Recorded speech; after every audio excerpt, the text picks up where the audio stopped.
The container was still cold in Imani's hands when the man looked up. She had counted the doors, 3rd on the left. That was what the housekeeper had told her. 3rd on the left, down the east corridor, past the painting of the mountain. She had counted. She was certain she had counted. But the room she was standing in was not a shared kitchen. It had floor-to-ceiling windows overlooking the Seoul skyline, a long dining table of dark wood, low lighting, and a man in his mid-30s sitting at the far end of it with his sleeves rolled up, tattoos climbing from his forearms all the way up his neck, looking at her with the kind of stillness that made the air in the room feel different. Kim Tae-young did not move. He looked at her. Then he looked at the container of cold japchae in her hands. Then he looked back at her. Imani did not apologize. She did not back away. She was a woman who had walked into wrong rooms her entire career and had learned that the worst thing you could do in a wrong room was act like you didn't belong there. She held his gaze and waited. He pulled out the chair across from him. "Sit down," he said. She sat. If you've ever walked into the wrong room and had it change your entire life, stay with this story, because it's only just starting. Imani Adeyemi was 34 years old and had spent the last 9 years as a senior auditor at one of Seoul's most respected independent financial firms. She had reviewed the accounts of shipping conglomerates, pharmaceutical groups, and 2 former government ministers. She had found things people did not want found and documented them without flinching. She had a rule she had never broken: never get personally involved. Walk in, find the truth, file the report, leave. She was good at leaving. The Kim Group was her 40th assignment, 27 subsidiaries, 11 years of consolidated financials, estimated assets of $2.3 billion, 3 days on site at the Kim estate. Director Woo, the group's chief financial officer, had requested the independent review himself. Everything about the assignment was routine. Imani had packed for 3 days and told herself she would be home by the weekend. That was before she opened the wrong door. They ate in silence. Not uncomfortable silence. The kind of silence happens between 2 people who are both too honest to fill space with noise they don't mean. He ate without watching her. She ate without watching him. But they were both paying attention, which they both knew, which made the silence something else entirely. He spoke first. "You didn't heed it." "I didn't want to make noise." "There are 12 staff in this house. Nobody sleeps before midnight." "I didn't know that." He looked at her briefly. "You're the auditor." "Yes." "You arrived this afternoon." "Yes." He nodded once and looked back at his food. She looked at hers. The japchae was cold and slightly sweet, and she was hungrier than she had admitted to herself. She finished before he did, set the container down quietly, and folded her hands on the table. "Thank you for not having me removed," she said. He glanced at her. Something moved behind his eyes. "The night is still young," he said. She almost smiled. She didn't. She stood, picked up the container, and left. In her room, she sat on the edge of the bed and opened her notebook. She wrote 1 line. "Subject does not behave like a man with something to hide." She stared at it for a moment. Then she underlined it and closed the notebook. Morning came sharp and bright over Seoul. Imani was at the boardroom table at 7:30 with her laptop open and a coffee she had made herself in the actual shared kitchen, 3rd door on the left, exactly where it was supposed to be. Director Woo arrived at 8 with 2 assistants and a stack of folders that had the particular neatness of documents prepared for inspection rather than for use. Imani recognized the difference immediately. She had seen it 39 times before. "Everything you requested," Woo said, settling into the chair across from him with the confidence of a man who had already decided how this meeting would go. He was in his 50s, silver-haired, with the practiced warmth of someone who had spent decades being liked by people he did not respect. "I think you'll find our records are quite thorough," Woo said. "I'm sure I will," Imani said. She opened the first folder and began to read. By noon, she had worked through 4 years of consolidated statements. By 2 o'clock, she had found the thread. It was small, a logistics subsidiary in Busan with revenue figures that didn't match its operational footprint. Not dramatically, just slightly. the kind of slight that most auditors would attribute to accounting variance and move past. Imani did not move past things. She pulled the thread and kept pulling. She didn't say anything yet. She never said anything until she knew exactly what she had. At 2:15, Kim Tae-young appeared in the boardroom doorway. He didn't come in. He stood with one hand on the frame, looked at the table covered in documents, looked at Imani, and left. The whole thing lasted 4 seconds. Woo watched it happen, and his expression shifted in a way that Imani filed in the back of her mind like a document she wasn't ready to open yet. That evening, she passed Tae-young in the corridor. He was on the phone, speaking in Korean, his voice low and flat. When he saw her, he didn't stop the call. He switched to English. Not to include her, she understood, so she could hear that there was nothing in that particular conversation worth hiding. She kept walking. She was almost at her door when she heard him finish the call. "The kitchen is the third door on the left," he said behind her. She turned. He was already walking the other way. She stared at his back for a moment, then she went to her room and did not think about him for the rest of the evening. She thought about the logistics subsidiary in Busan and the numbers that were almost right, and what almost right usually meant. Day 2. Imani went deeper. The Busan subsidiary led to a dormant holding account. The holding account had been inactive for 6 years, according to the records, but the transaction history, buried in a subledger that required 3 separate access requests to retrieve, told a different story. Small withdrawals, regular, spread across different payee codes, going back 3 years. She sat back in her chair and looked at the ceiling for a long moment. The withdrawals weren't going to the Kim Group, they were going out, and the account they were going to, she traced it through 2 shell structures before she found the registered director's name, belonged to Director Woo. Imani set down her pen. She sat very still. Woo had requested this audit. Woo had prepared the folders, offered the access, presented himself as a man with nothing to hide, and Woo had been stealing from a dormant account for 3 years, small enough to avoid routine review, large enough to matter. Which meant one of 3 things. He was extraordinarily arrogant, he was extraordinarily stupid, or, and this was the thought that made her hands go very still over her keyboard, he had constructed this audit to lead somewhere, not to himself, to someone else, to the man whose name was on the company, to Kim Tae-young. She was sitting in the middle of a setup. She requested a 3-week extension from her firm. They approved it by end of day. She didn't tell anyone in the Kim household why. That evening, the private dining room door was open. She walked past it once. Tae-young was at the table, alone, reading. He looked up. "You're still here?" he said. "The numbers aren't finished." "They never are." He looked back at his papers. Then, without looking up, "There's food if you want it. Actual warm food this time." She stood in the doorway for a moment. Every professional instinct she had told her to go to her room. She sat down at the table and a staff member appeared with a plate she hadn't asked for. They ate. They argued, briefly, precisely, about whether a 3-year trail audit could be considered legally admissible under current Korean financial regulation. She said yes with conditions. He said the conditions were the argument. She told him he was wrong and explained why in 4 sentences. He was quiet for a moment. "You're not wrong," he said. The tone of a man who did not say that often. Something shifted in the room that neither of them acknowledged. She went to her room and lay on her back in the dark and thought about what she was doing and why. Then she got up and worked until 3 in the morning. The 3 weeks moved the way time moves when you are both watching it and trying not to.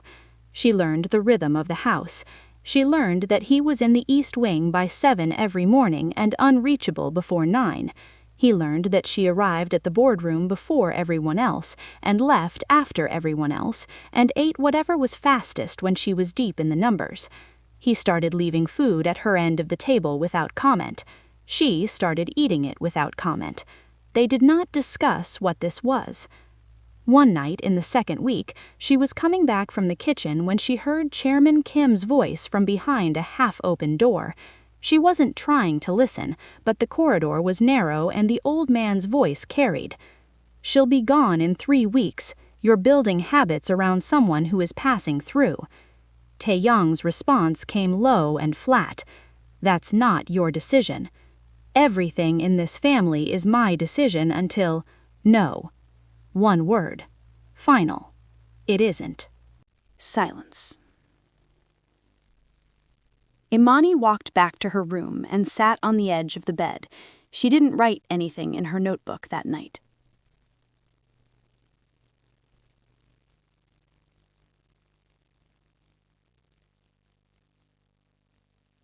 In the third week, Director Woo came to find her. He closed the office door behind him, which she noted. He sat across from her with his hands folded and his professional warmth dialed to its highest setting, which she also noted. "Ms. Adeyemi," he said, "I want to make sure your extended review is proceeding comfortably. We want you to have everything you need." "I have everything I need," she said. "Good." He paused. "I also want to say, gently and with the greatest respect, that there are aspects of the Kim Group's longer history that exist in a certain context, a context that an outside reviewer might not fully appreciate. It would be unfortunate if isolated figures were read without that context and drew conclusions that weren't accurate." She looked at him. He looked back at her with the expression of a man who believed he had just said something reasonable. "Director Woo," she said, "I document what I find. That's the job." Something moved behind his eyes. The warmth dialed down just slightly. "Of course," he said. "I just wanted to make sure we understood each other." "We do," she said. He left. She sat completely still for 30 seconds. Then she picked up her pen and kept writing. This is the moment everything turns. If you want to see how Imani handles what comes next, hit that like button now and make sure you're subscribed, because this story is about to change everything. She presented her findings on a Thursday morning, not to the board, to Tae-yang first, directly, in the East Wing office she had never been invited into before. She laid the documents across his desk in order: the Busan subsidiary, the dormant account, the withdrawal pattern, the shell structures, the registered director. She walked him through it without editorializing, just the facts, just the numbers, just the trail. He read in silence. She watched his face.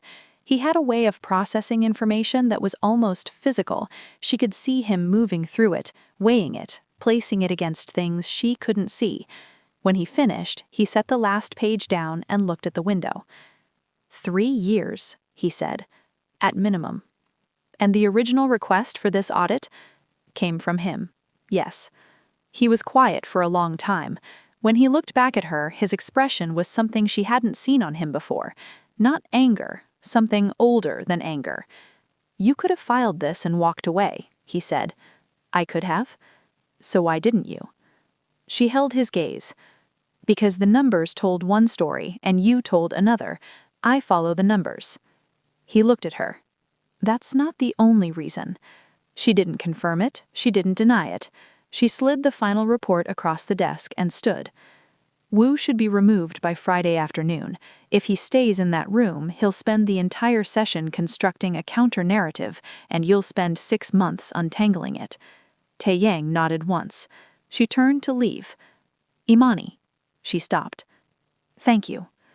It was the most direct thing he had said to her in 3 weeks. She stood with her back to him for a moment and felt the full weight of it, not the words, but the way he said them, like they cost something. She walked out without responding, because she didn't trust what would come out if she opened her mouth.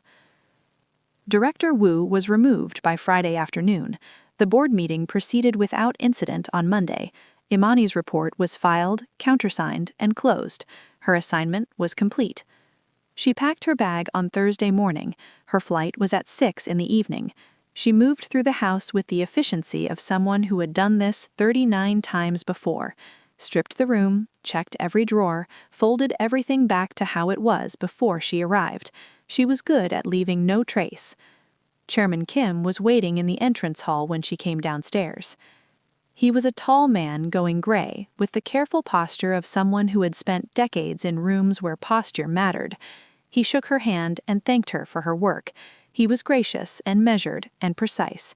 And then he said, in the same tone, without pause, "A woman like you has built something real, a career that stands on its own. That is not a small thing." He looked at her steadily. "My son's world has a shape to it, Miss Adeyemi. It is not a shape that accommodates outsiders easily. I say this not to be unkind. I say it because it is true, and I think you are a woman who prefers the truth." He wasn't threatening her. That was what made it harder. He was just telling her, calmly, like a man who had watched this particular story before and knew how it ended. Imani looked at him for a long moment. Then she picked up her bag. "With respect, Chairman Kim," she said quietly, "I've been finding my way through complicated rooms my whole life." She held his gaze. "I know how to read a door."